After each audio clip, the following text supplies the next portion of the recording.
नमस्कार। दोपहर समाचार में आपका स्वागत है।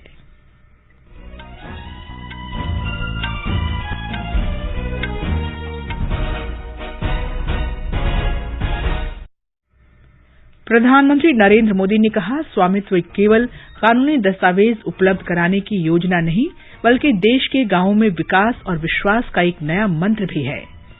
श्री मोदी ने आज मध्य प्रदेश में स्वामित्व योजना के लाभार्थियों के साथ संवाद किया। 1,71,000 लाभार्थियों को ई प्रॉपर्टी कार्ड वितरित किए। अमेरिका की उप विदेश मंत्री सुश्री वेंडी शर्मन ने दिल्ली में विदेश सचिव से मुलाकात की। उनका विदेश मंत्री और राष्ट्रीय सुरक्षा सलाहकार से मिलने का भी कार्यक्रम। राष्ट्रपति रामनाथ कोविंद 3 दिन की कर्नाटक यात्रा पर बंगलुरु पहुंचे। लोकसभा अध्यक्ष ओम बिरला के नेतृत्व में भारतीय संसदीय प्रतिनिधिमंडल G20 संसदीय अध्यक्षों के शिखर में सम्मेलन में भाग लेने के लिए इटली रवाना। राष्ट्रव्यापी टीकाकरण के तहत अब तक 92 करोड़ 17 लाख से अधिक कोविड रोधी टीके लगाए गए। स्वस्थ होने की दर 97.94% हुई। महालया के साथ ही आज से दुर्गा पूजा उत्सव की शुरुआत। प्रधानमंत्री नरेंद्र मोदी ने लोगों को बधाई दी। हॉकी इंडिया ने भेदभावपूर्ण क्वारंटीन नियमों के विरोध में 2022 के राष्ट्रमंडल खेलों से नाम वापस लिया और आईपीएल क्रिकेट में अबुधाबी में आज शाम रॉयल चैलेंजर्स बैंगलोर का मुकाबला सनराइजर्स हैदराबाद से।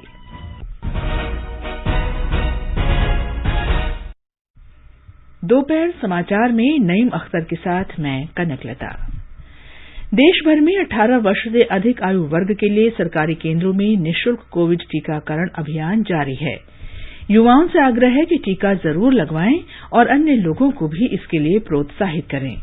जब तक आवश्यक न हो, घर से बाहर न निकलें और सुरक्षा के 3 आसान उपायों का पालन करें। मास्क लगाएं, 2 गज की सुरक्षित दूरी बनाए रखें, हाथ और चेहरा साफ रखें। कोविड संबंधी जानकारी और मार्गदर्शन के लिए राष्ट्रीय हेल्पलाइन नंबर 011-2397-8046 और 1075 पर संपर्क करें। देश के 75वें स्वाधीनता दिवस समारोहों के उपलक्ष्य में आजादी का अमृत महोत्सव के अंतर्गत सरकार अनेक गतिविधियों का आयोजन कर रही है। इस अवसर को जन उत्सव के रूप में मनाते हुए आकाशवाणी समाचार ने स्वतंत्रता संग्राम और उसके गौरवशाली इतिहास पर विशेष क्विज कार्यक्रम शुरू किया है। प्रत्येक सोमवार और मंगलवार को समाचार प्रभात में प्रसारित होने वाला ये क्विज कार्यक्रम 15 अगस्त 2022 तक जारी रहेगा। क्विज का आरंभ इस वर्ष 16 अगस्त से हुआ है। भारतीय डाक विभाग अमृत महोत्सव क्विज में आकाशवाणी के साथ सहयोगी के रूप में शामिल है। कल के अमृत महोत्सव क्विज का प्रश्न था, भारत का कौन सा शहर ब्रिटिश राज में ग्रीष्मकालीन राजधानी के रूप में काम करता था और उसे पहाड़ों की रानी कहा जाता था? इस प्रश्न का सही उत्तर है शिमला। ब्रिटिश सरकार ने सन 1864 में शिमला को औपचारिक रूप से ग्रीष्मकालीन राजधानी घोषित किया था। ब्रिटिश प्रशासन हर वर्ष अप्रैल से अक्टूबर के दौरान कोलकाता से ग्रीष्मकालीन राजधानी शिमला चला जाता था। ये शहर कई ऐतिहासिक आयोजनों का साक्षी रहा है, जिनमें 1945 में हुआ शिमला सम्मेलन भी शामिल है, जिनमें भारत के लिए स्वशासन की योजना बनाई गई थी। आकाशवाणी को दुनिया भर से बड़ी संख्या में श्रोताओं से इस प्रश्न का उत्तर मिला। भाग्यशाली विजेता हैं चुनार उत्तर प्रदेश की अंजना। मेरा नाम अंजना है। मैं पूरे उत्तर प्रदेश की ओर से अमृत महोत्सव क्विज की विजेता बनने पर आकाशवाणी समाचार का शुक्रिया अदा करती हूँ। आजादी के आंदोलन में उत्तर प्रदेश की बड़ी भूमिका रही है, जिनमें झलकारी बाई, बेगम हजरत महल आदि आजादी के मतवालों ने स्वतंत्रता संग्राम में बढ़ चढ़कर हिस्सा लिया। मैं पूरे देशवासियों को स्वतंत्रता के 75वें वर्ष पर आयोजित अमृत महोत्सव कार्यक्रम की ढेर सारी शुभकामनाएं देती हूँ। धन्यवाद। जय हिंद। अमृत महोत्सव क्विज का अगला प्रश्न सोमवार 11 अक्टूबर को प्रसारित किया जाएगा। आइए आकाशवाणी के अमृत महोत्सव क्विज के साथ आजादी के 75वें स्वाधीनता उत्सव में शामिल हों। और अब समाचार विस्तार से। प्रधानमंत्री नरेंद्र मोदी ने कहा है कि स्वामित्व योजना केवल कानूनी दस्तावेज प्रदान करने की योजना नहीं है, बल्कि ये आधुनिक प्रौद्योगिकी की मदद से देश के गांवों में विकास और विश्वास का नया मंत्र भी है। प्रधानमंत्री ने ये बात आज वीडियो कॉन्फ्रेंस के जरिए मध्य प्रदेश में 1,71,000 लाभार्थियों को वर्चुअल माध्यम से ई संपत्ति कार्ड वितरित करने के लिए आयोजित कार्यक्रम के दौरान की। इस अवसर पर प्रधानमंत्री ने कहा, आज एमपी के 3000 गांवों के 1,70,000 से अधिक परिवारों को मिला प्रॉपर्टी कार्ड अधिकार अभिलेख उनकी समृद्धि का साधन बनेगा। ये लोग डिजी लॉकर के माध्यम से अपने मोबाइल पर अपना प्रॉपर्टी कार्ड डाउनलोड भी कर सकते हैं। जिस गति से मध्य प्रदेश आगे बढ़ रहा है, मेरा विश्वास है कि जल्द ही राज्य के सभी ग्रामीण परिवारों का अधिकार अभिलेख अवश्य मिल जाएंगे। प्रधानमंत्री ने कहा कि पहले गांव के लोग संपत्ति रिकॉर्ड नहीं होने के कारण विकास के लिए अपनी जमीन का पूरी तरह इस्तेमाल नहीं कर पाते थे। गांव की जमीन और मकानों पर अवैध कब्जे को लेकर विवाद और लड़ाई में लोगों की ऊर्जा, समय और पैसा बर्बाद होता था। श्री मोदी ने कहा कि प्रधानमंत्री स्वामित्व योजना से सभी को बड़ी ताकत मिलेगी। देश के गांवों को, गांव की प्रॉपर्टी को, जमीन और घर से जुड़े रिकॉर्ड्स को अनिश्चितता और अविश्वास से निकालना बहुत जरूरी है। इसलिए पीएम स्वामित्व योजना गांव के हमारे भाइयों और बहनों की बहुत बड़ी ताकत बनने जा रही है। और हम जानते हैं, जब किसी चीज पर आपका हक होता है तो कितनी शांति होती है। आज गांव के लोगों के हाथ में ये जो ताकत आई है ना, ये उसके बहुत दूरगामी परिणाम होने वाले हैं। प्रधानमंत्री ने मध्य प्रदेश में स्वामित्व योजना के लाभार्थियों से वर्चुअल माध्यम से संवाद भी किया। प्रधानमंत्री के साथ संवाद के दौरान हरदा के लाभार्थी पवन कुमार ने बताया कि भू अधिकार के ई रिकॉर्ड से उन्हें लाभ मिल रहा है। ई संपत्ति की मदद से उन्हें बैंक से आसानी से ऋण मिल गया है। प्रधानमंत्री जी नमस्कार। नमस्कार। तो मेरा नाम पवन बरेठा है। मैं हरदा जिले के हंडिया गांव का निवासी हूँ। मेरे घर में 6 सदस्य हैं। अच्छा पवन जी, आपको ये जो प्रॉपर्टी का कार्ड मिला है प्रधानमंत्री स्वामित्व योजना के तहत, देख तो कब आपको मिला और मिलने के बाद आपने क्या क्या किया और उससे आपको क्या लाभ हुआ? और पहले ये नहीं था तो क्या लगता था? पहले नहीं था, तब विवाद की स्थितियां बहुत होती थी। मेरा पुश्तैनी मकान होने के बाद भी मेरा नहीं था वो। ऐसा कोई वो नहीं था कि मेरे पास मेरे घर का कोई प्रमाण हो। और जब से मुझे ये अधिकार कार्ड मिला है, उस अधिकार कार्ड से मैं उस घर का मालिक बन गया हूँ और मैं इसको बैंक में रखकर लोन लेकर मेरी दुकान और मेरा व्यवसाय आगे बढ़ा सकता हूँ। और मैं बहुत खुश हूँ और आपका बहुत बहुत धन्यवाद करता हूँ। प्रधानमंत्री ने डिंडोरी जिले के एक लाभार्थी प्रेम सिंह से भी बात की। प्रेम सिंह ने बताया कि उन्हें प्रशासन की मदद से संपत्ति कार्ड मिला है। सीहोर के बुधनी से विनीता बाई ने प्रधानमंत्री को बताया कि ई संपत्ति कार्ड से नया कारोबार शुरू करने के लिए उन्हें बैंक से ऋण लेने में मदद मिलेगी। इस अवसर पर मुख्यमंत्री शिवराज सिंह चौहान ने कहा कि गुजरात के मुख्यमंत्री के कार्यकाल के दौरान श्री मोदी द्वारा दिए गए जन कल्याण और सुराज मॉडल ने गुजरात का कायाकल्प किया है और प्रधानमंत्री के रूप में इसी समर्पण के साथ उन्होंने भारत का कायाकल्प किया है। प्रधानमंत्री भारतीय जन औषधि परियोजना के क्रियान्वयन में लगी agency pharmaceuticals and medical devices bureau of India ने वित्त वर्ष 2021-22 के लिए 8,300 प्रधानमंत्री भारतीय जन औषधि केंद्र खोलने का लक्ष्य हासिल कर लिया है। प्रधानमंत्री भारतीय जन औषधि योजना के तहत देश के सभी जिलों में जन औषधि केंद्र खोले गए हैं। ये समाचार हमारी वेबसाइट newsonair.com/hindi और हमारे mobile app news on AIR पर भी उपलब्ध हैं। चलो मिलकर एक शुरुआत करें, चलो एक फैसला आज करें, मास्क नहीं तो टोकेंगे, कोरोना को रोकेंगे, चलो एक इरादा करते हैं, चलो कुछ वादा करते हैं, मास्क नहीं तो टोकेंगे, कोरोना को रोकेंगे। दोपहर समाचार में आपका फिर स्वागत है। राष्ट्रपति रामनाथ कोविंद राज्य के 3 दिन के दौरे पर आज बेंगलुरु पहुंच गए हैं। हमारे संवाददाता ने बताया है कि अपनी यात्रा के दौरान वो चामराजनगर और चिकमगलुरु जिले का दौरा करेंगे। कल दोपहर को राष्ट्रपति जी चामराजनगर के इंस्टीट्यूट ऑफ मेडिकल साइंसेज के कैंपस में बनाए गए नए 450 बिस्तर वाले सरकारी स्वास्थ्य शिक्षा अस्पताल का उद्घाटन करेंगे। इस समारोह में तावरचंद गहलोत, मुख्यमंत्री बसवराज बोम्मई और स्वास्थ्य मंत्री डॉक्टर के सुधाकर भी भाग लेंगे। कल सुबह राष्ट्रपति जी BR हिल्स पर्वत पर स्थित श्री बिलिगिरी रंगनाथ स्वामी मंदिर में भगवान रंगनाथ स्वामी के दर्शन करेंगे। ये माना जाता है कि भगवान राम और उनके अनुज लक्ष्मण ने यहाँ भगवान रंगनाथ स्वामी की पूजा की थी जब वे यहाँ माता सीता की खोज करने आए थे। सुधींद्र, आकाशवाणी समाचार, बेंगलुरु। उपराष्ट्रपति एम वेंकैया नायडू नागालैंड की 3 दिन की यात्रा पर कल कोहिमा पहुंचेंगे और राजभवन में फुचामा गांव में सर्व सहायता समूह से संवाद करेंगे। इसके बाद वे कई कार्यक्रमों में भाग लेंगे। वित्त मंत्री निर्मला सीतारामन कल असम की यात्रा के दौरान कई कार्यक्रमों में भाग लेंगी। वे दीमा हसाओ जिले में 120 मेगावाट क्षमता की कोपेली जल विद्युत परियोजना का भूमि पूजन और हाफलांग में एक सड़क की आधारशिला रखेंगी। वित्त मंत्री गुवाहाटी और उत्तर गुवाहाटी के बीच बनने वाले पुल परियोजना का निरीक्षण भी करेंगी। राष्ट्रव्यापी कोविड टीकाकरण अभियान के अंतर्गत अब तक 92 करोड़ 17 लाख से अधिक टीके लगाए जा चुके हैं। स्वास्थ्य मंत्रालय ने बताया है कि पिछले 24 घंटे के दौरान 59,48,000 से अधिक टीके लगाए गए। मंत्रालय ने बताया कि कल 24,770 रोगी स्वस्थ हुए। कोविड से स्वस्थ होने की दर 97.94% पर पहुंच गई है। अब तक 3 करोड़ 31 लाख से अधिक लोग स्वस्थ हो चुके हैं।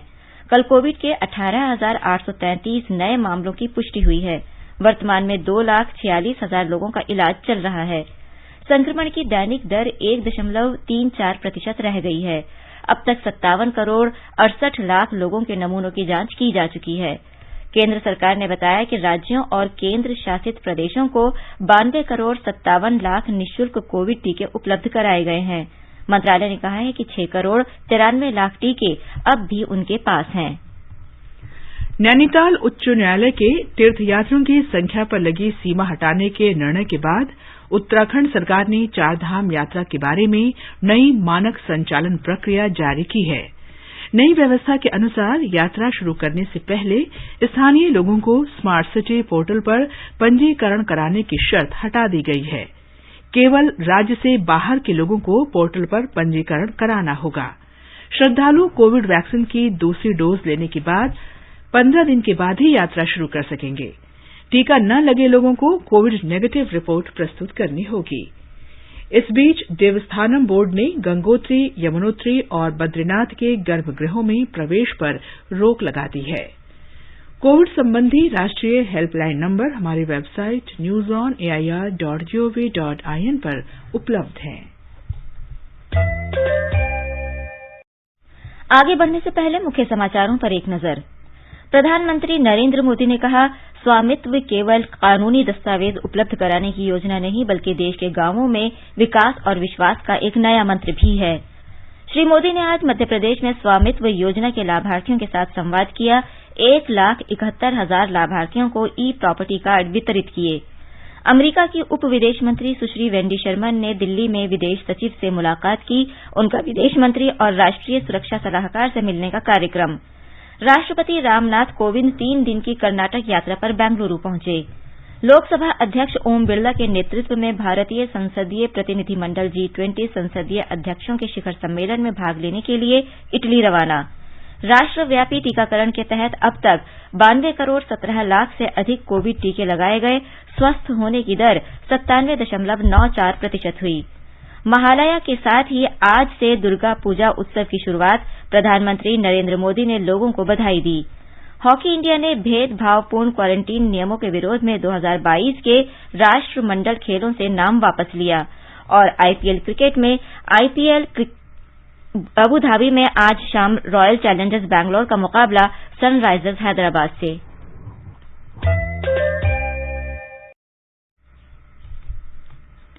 अमेरिका की उप विदेश मंत्री वेंडी शर्मन 3 दिन की भारत यात्रा पर हैं।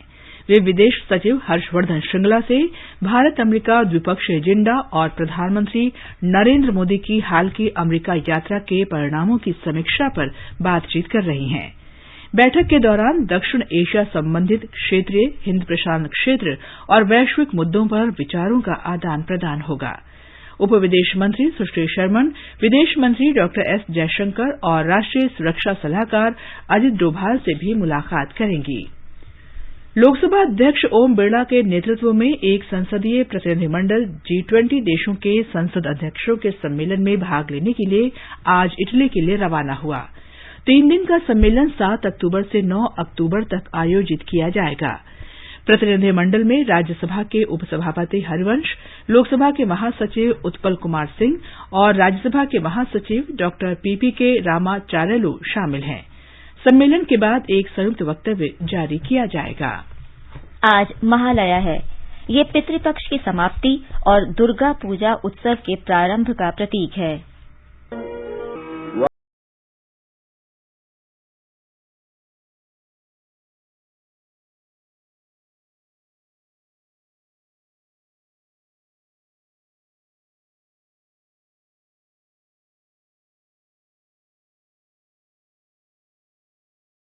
पाठ सुनने के बाद अपने पूर्वजों को भोजन और जल अर्पित करते हैं। प्रधानमंत्री नरेंद्र मोदी ने महालया के अवसर पर देशवासियों को शुभकामनाएं दी हैं। प्रधानमंत्री नरेंद्र मोदी ने अभिनेता घनश्याम नायक और अरविंद त्रिवेदी के निधन पर गहरा दुख व्यक्त किया है।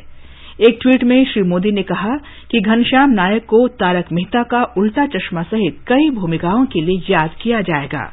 प्रधानमंत्री ने कहा कि देश ने अरविंद त्रिवेदी को खोया है, जो न केवल बेहतरीन कलाकार थे बल्कि लोक सेवा के लिए भी समर्पित थे। सूचना और प्रसारण मंत्री अनुराग सिंह ठाकुर ने अरविंद त्रिवेदी के देहांत पर दुख व्यक्त करते हुए ट्वीट संदेश में कहा कि श्री त्रिवेदी टीवी के लोकप्रिय धारावाहिक रामायण में रावण की भूमिका अदा कर दर्शकों के दिलों में अपनी अमिट छाप छोड़ गए हैं। भारतीय हॉकी टीम अगले वर्ष बर्मिंघम राष्ट्रमंडल खेलों में हिस्सा नहीं लेगी। कोविड महामारी और भारत से आने वाले यात्रियों के साथ भेदभावपूर्ण क्वारंटीन नियमों को देखते हुए ये फैसला लिया गया है।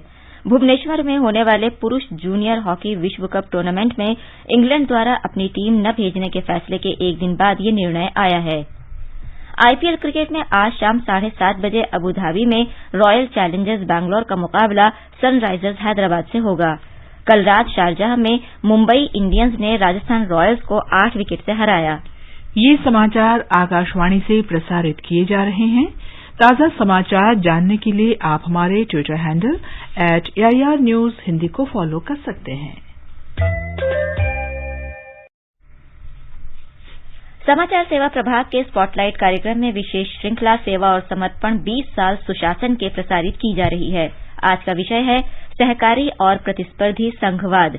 इसमें प्रधानमंत्री नरेंद्र मोदी के नेतृत्व के अंतर्गत देश की चहुमुखी प्रगति के लिए सहकारिता और संघवाद के प्रति प्रधानमंत्री नरेंद्र मोदी के विजन का पता चलता है।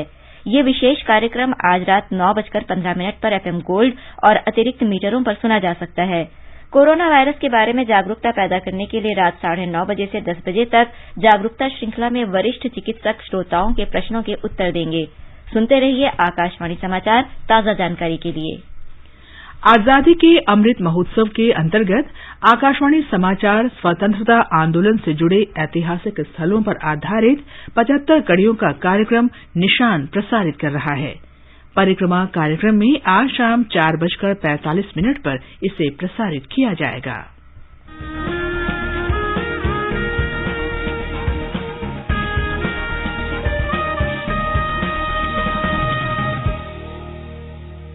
स्वाधीनता संग्राम के वे निशान जो साक्षी हैं हमारे सेनानियों के संघर्ष और बलिदान के। आकाशवाणी समाचार ला रहा है विशेष श्रृंखला निशान। हर बुधवार को शाम 4:45 पर कार्यक्रम परिक्रमा में FM गोल्ड 100.1 मेगाहर्ट्ज पर।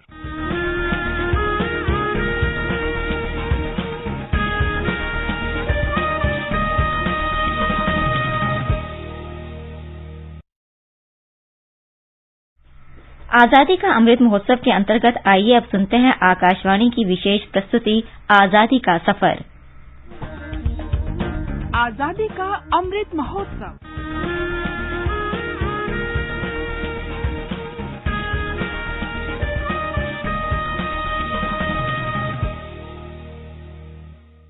आजादी का सफर आकाशवाणी के साथ एक राष्ट्र का जन्म। भारत का शानदार स्वाधीनता संघर्ष आधुनिक विश्व के महानतम संघर्षों में से एक है और आकाशवाणी आपके लिए रोजाना ला रही है इसी संघर्ष की झलक। 6 अक्टूबर की तारीख स्वाधीनता आंदोलन के इतिहास में बेहद महत्वपूर्ण है। आज के दिन 3 सेनानियों ने अंतिम सांस ली थी। ये तीनों सेनानी हैं परमशिवन सुब्बरायन, बाबा साहब भोसले और भोजोराम कोलिता। परमशिवन सुब्बरायन न सिर्फ स्वाधीनता आंदोलन के सेनानी थे बल्कि राजनयिक और मद्रास प्रेसिडेंसी के मुख्यमंत्री भी रहे। शिवन का जन्म 11 सितंबर 1889 को तमिलनाडु में हुआ था।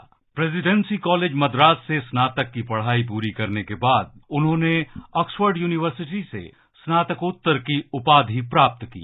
बाद में सुब्बरायन ने लंदन यूनिवर्सिटी से LLB और डबलिन के ट्रिनिटी कॉलेज से LLD की डिग्री हासिल की।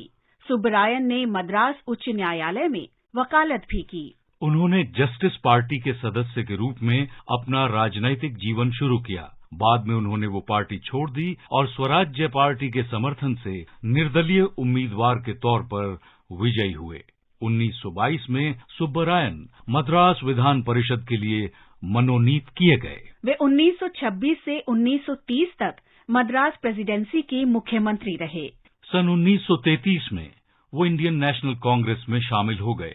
1937 में जब मद्रास प्रेसिडेंसी की सत्ता कांग्रेस के हाथ आई तो मुख्यमंत्री सी राजगोपालाचारी की सरकार में सुब्बरायन को कानून मंत्री बनाया गया। सुब्बरायन भारत छोड़ो आंदोलन के दौरान जेल भी गए।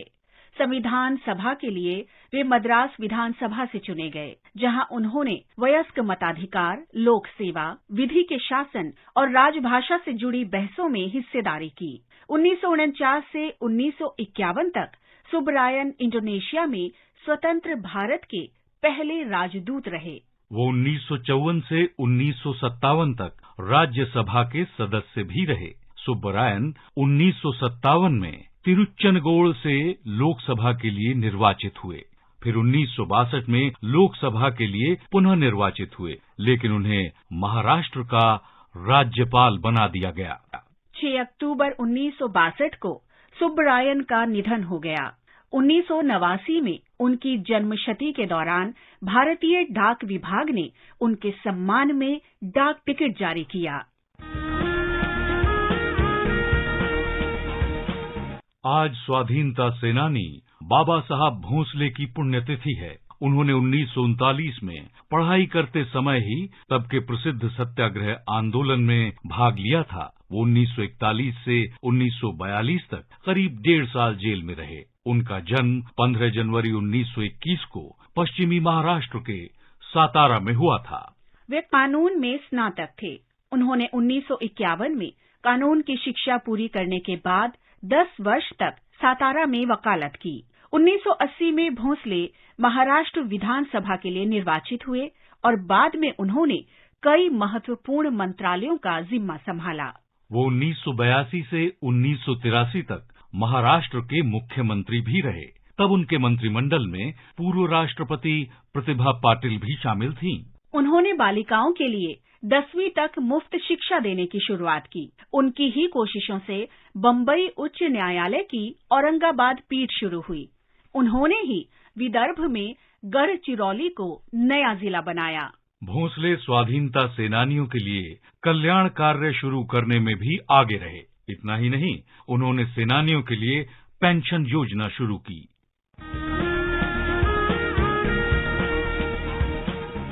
आज ही के दिन सन 1942 में स्वाधीनता सेनानी भोजोराम कोलिता ने मातृभूमि के लिए सर्वोच्च बलिदान दिया था। उन्होंने भारत छोड़ो आंदोलन में सक्रिय रूप से भाग लिया था। 21 सितंबर 1942 को वे तेजपुर में एक जुलूस में शामिल हुए, जो ढेकियाजुली गोलीबारी में शहीद लोगों की याद में आयोजित किया गया था। जब जुलूस चर्च परिसर में पहुंचा तो बंदूकों और लाठियों से लैस पुलिस ने लोगों को चारों तरफ से घेर लिया। पुलिस ने लोगों को सभा करने से रोका और निर्धारित मार्ग से तितर बितर होने के लिए 10 मिनट का वक्त दिया। भीड़ अभी बाहर जाने ही लगी थी कि पुलिस ने उस पर जबरदस्त लाठीचार्ज कर दिया, जिसमें कई लोगों को गंभीर चोटें आईं और इस घटना में 65 वर्ष के भोजोराम कोलिता बुरी तरह से घायल हो गए। 15 दिन बाद 6 अक्टूबर 1942 को उन्होंने अपने प्राण त्याग दिए। इस कड़ी में आज बस इतना ही। आजादी का सफर आकाशवाणी के साथ श्रृंखला में कल फिर मिलेंगे नई कड़ी के साथ।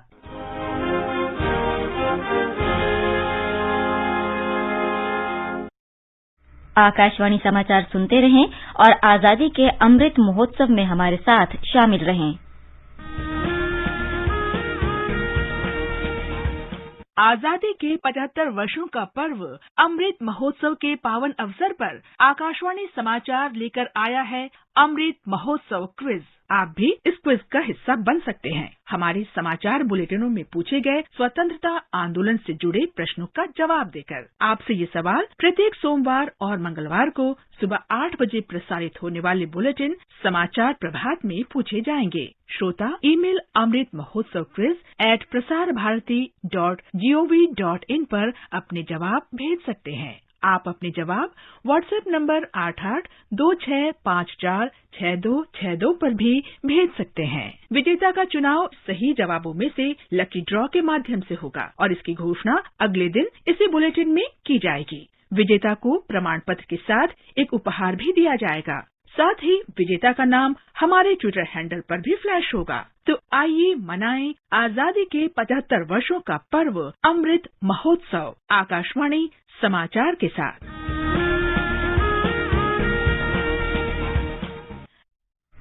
और अब प्रस्तुत है सांस्कृतिक संदेश। ये समर्पित है अभिनेता विनोद खन्ना को।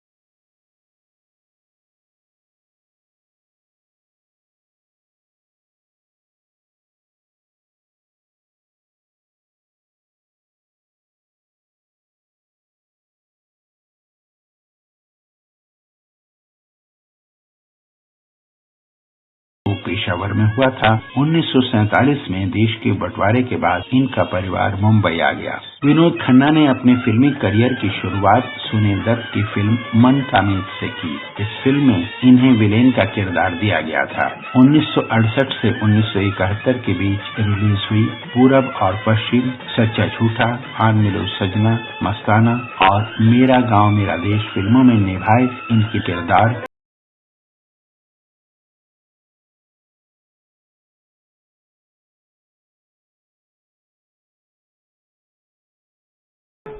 और अब एक नजर आज के मौसम पर। देश के 3 महानगरों दिल्ली, मुंबई और कोलकाता में आंशिक रूप से बादल छाए रहेंगे। चेन्नई में मध्यम वर्षा होने की संभावना है। मुंबई और कोलकाता में भी गरज के साथ वर्षा हो सकती है। उत्तर भारत में श्रीनगर, जम्मू, लेह, गिलगित और मुजफ्फराबाद में आमतौर पर आसमान साफ रहेगा। देश के पूर्वोत्तर क्षेत्र गुवाहाटी, इम्फाल, शिलांग, कोहिमा, आइजोल, ईटानगर, अगरतला और गंगटोक में बादल छाए रहेंगे। 1 या 2 बार गरज के साथ बारिश हो सकती है। हैदराबाद, बेंगलुरु, तिरुवनंतपुरम और पुदुचेरी में सामान्य तौर पर बादल छाए रहेंगे और 1 या 2 बार बारिश या गरज के साथ छींटे पड़ सकते हैं। अंत में मुख्य समाचार एक बार फिर। प्रधानमंत्री नरेंद्र मोदी ने कहा, स्वामित्व केवल कानूनी दस्तावेज उपलब्ध कराने की योजना नहीं, बल्कि देश के गांवों में विकास और विश्वास का एक नया मंत्र भी है। श्री मोदी ने आज मध्य प्रदेश में स्वामित्व योजना के लाभार्थियों के साथ संवाद किया। 1,71,000 लाभार्थियों को ई प्रॉपर्टी कार्ड वितरित किए। अमेरिका की उप विदेश मंत्री सुश्री वेंडी शर्मन ने दिल्ली में विदेश सचिव से मुलाकात की। उनका विदेश मंत्री और राष्ट्रीय सुरक्षा सलाहकार से मिलने का कार्यक्रम। राष्ट्रपति रामनाथ कोविंद 3 दिन की कर्नाटक यात्रा पर बेंगलुरु पहुंचे।